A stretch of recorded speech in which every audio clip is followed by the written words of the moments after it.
Welcome everybody, my name is Michael, and today we are going back again to the ATM. Even though I don't want to cash out my Bitcoin has fallen a little bit. That's not the reason, but I cashed out my BTC on Wednesday. It's Friday night, and there was a problem. So we went to another mall from the same operator, and looks like there's a general problem with the transaction for the Bitcoin. So what happened is I sent my Bitcoins around $420, around 1,500 PLN, and the Bitcoin operator had an issue. That's all right. That happens with Bitcoin ATMs. That happens with normal ATMs. One time I was trying to withdraw money from a bank across the street and it froze. They took my money. It wasn't in the application. There was no traces of it. So I called and I told them, hey, I withdrew money, but there's nothing. So the bank that I went to told me I have to file a report. It's going to take a week or two. And I think it took a week and a half to process. I finally got my money. It was a little bit of an uncomfortable situation, but in this case, it can happen to Bitcoin ATMs as well. And this is my first time. So $400 is quite a bit. It was to pay for the bills for this month. And it's an uncomfortable situation because I called the number that was on the phone, and they have in-person kiosks and Bitcoin ATMs. So it's one of the largest companies in Poland. And the guy from the phone told me, all right, he'll handle it Friday night. Well, it's Friday night. I call him and he says he's out of the office and come back Monday. So I'm not sure if I'm going to get my money on Monday. And even if I do, that's almost a week that I have to wait. The Bitcoin prices have obviously changed. So at least I'm getting the amount that I already sent in my Bitcoin for. But they said usually in cases like these, you have to go to another Bitcoin ATM of theirs. Thankfully, there are two in this city, because if there was only one, I'd have to go to another city. But the weird thing is I can't go to a kiosk of theirs. They said I called into one of their kiosks in-person offices, and they told me that I can only do it through the Bitcoin ATMs. It's registered to my phone number, right? It's verified. So they said to go to another gallery, which we are in right now. Here's the Bitcoin ATM machine. That's right. We're going to withdraw a smaller amount this time, around 500, 600 PLN. Because I need that, and hopefully it works. So let's do it now. We're gonna do 600 PLN because if we withdraw too little, there are still Bitcoin transaction fees which are rather high that we have to pay for. If it's 100 or 200 PLN, it's not really worth it, because if you have to do multiple of these transactions, it really starts to add up. And this is around, I don't know, $130, $140 last I checked. So we are going to do it right now. Let's go ahead with it. Let's do SMS. Okay, so we sent, turns out it actually is $163. That's all right. So we sent this amount, and for some reason it's not really, it's probably going to ask me in a second, did I send? I did send it, and it's probably going to get 1 out of 6 confirmations within the next 10 minutes. And then it's going to get 2, 3, 4, 5, 6, and hopefully within the next half hour I get my money. But let's continue. Basically, this is the second ATM in a second mall in the same city from the same company. And what's really strange is that usually if we have a situation like this, you're able to type in your verification number, your phone, in another ATM of theirs, and you're able to withdraw. But this time they lost it.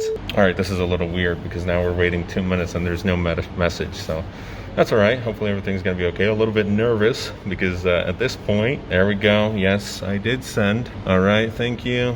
You will soon receive a text message or email. And then when we do, we go hit VIP Watch. But when we did this last time, let me show you what it said.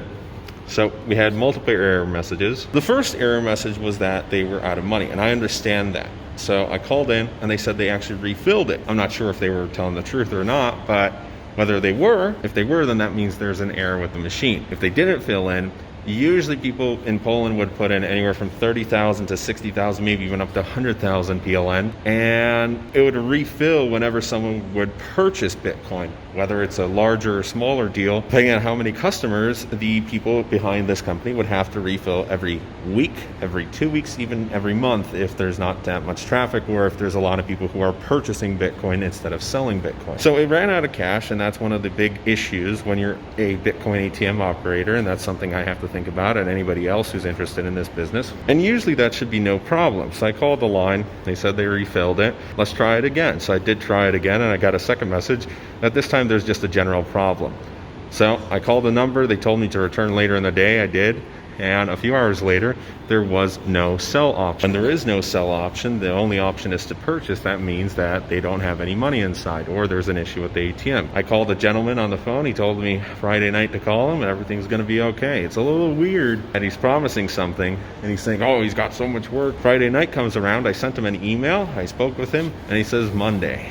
So that kind of sucks, and hopefully that customer service is not repeated again. But if they do, hopefully competition is able to kill that out. Because if this happens to too many people, I'm not going to leave a bad review just yet, because so far it's worked very many times for me. But what happens if this was a larger transaction? What happens if I was trying to sell 10,000, 15,000? I would need that money, and being almost a week without it certainly sucks. Obviously, with the weekend approaching, it's not a comfortable situation. But I learned when I called the main HQ, they told me that they have one person servicing around 30, 40 Bitcoin ATMs. I'm not sure if that's the case, where if he's traveling all the time, or whether there's various teams, but this one guy is from the IT department and he's resetting the machine. Because one time I had an error with the machine, I think that was actually 2 or 3 weeks ago, and they had to just reset it and everything was fine. But that was before I could sell my Bitcoins. That was before I could do anything. It just wasn't working. So he reset it, everything was okay. This is the one and only time where I've had issues with drawing, and it's just slightly bad customer service. But it's also something that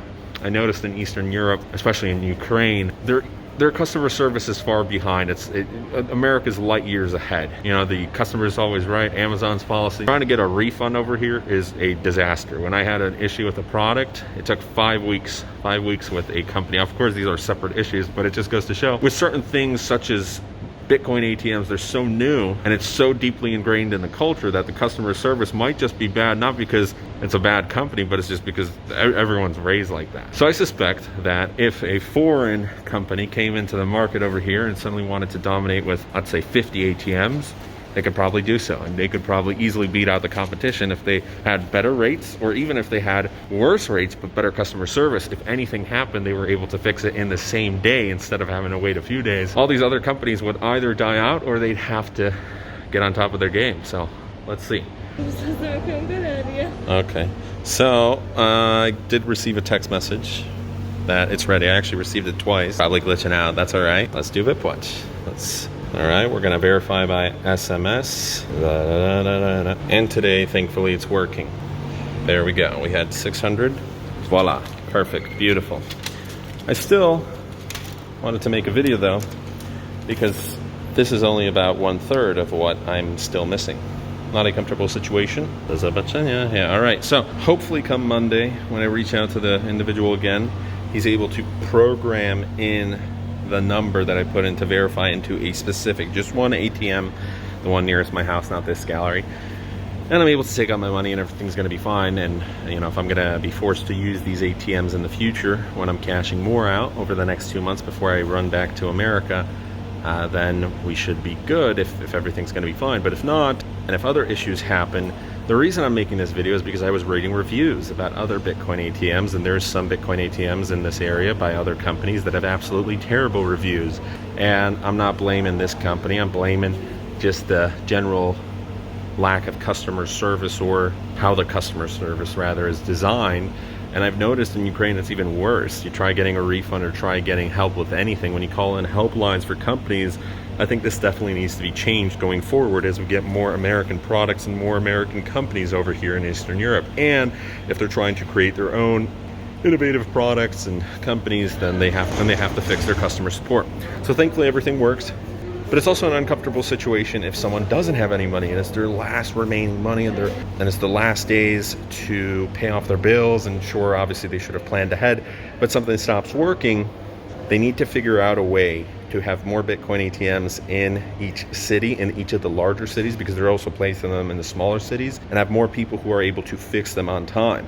And if you are a Bitcoin ATM operator, you have to think about this, just as I will be in the future. I'm already seeing problems and how you can address them. You always have to have enough money. So if it were to run out of money, if there is a larger client, who knows? Someone could come in and they could want to sell half of what is in that ATM. You have to be on top of that. And if you see that, you have to immediately refill that. And you have to have that money available. If you don't, there's going to be problems. And this is why you should not be starting a Bitcoin ATM business if you don't have enough money. Obviously, this company does, because they have 30, 40 ATMs. But just something to think about. Also, as a Bitcoin ATM operator, you have to have good customer service. You have to hire on people, and it's going to cost you. And at the very beginning, you might be even losing money as a Bitcoin ATM operator, especially if Bitcoin's price is going down and you have to have a fair amount in your hot wallet. That's also another thing. What if the opposite case scenario, someone wants to purchase, but you don't have enough Bitcoin in your hot wallet? A lot of things to think about, but don't worry. That's today's video. We're going to be making more videos about Bitcoin ATMs in the future, because in January when we made a video about Bitcoin ATMs, there was only 14,000 approaching 15,000. I told you we were going to hit 15,000, and we did. We're at 16,300 right now, approaching 17,000. By the end of the year, we can expect 20 to 25,000 ATMs. There's approximately 1,000 being created every single month. So hopefully that grows in the future, just as Bitcoin will continue to rise. I got to pay the bills, and hopefully everything's resolved on Monday. But every single little negative incident, no matter how little, you got to remember this 1,500 could have been 15,000, and that could have cost me a lot more. Plus, I had to go to the malls multiple times and waste gas and time. It's not a comfortable situation because, well, you know, if you have to drive a fair amount, you spend on gas, that's an extra $10, $15. Competition will beat these guys out if they don't fix their game. So that's today's video. Thanks so much for watching. If you enjoyed it, hit that subscribe button. Please leave a like, comment, and share, and we shall see you guys tomorrow.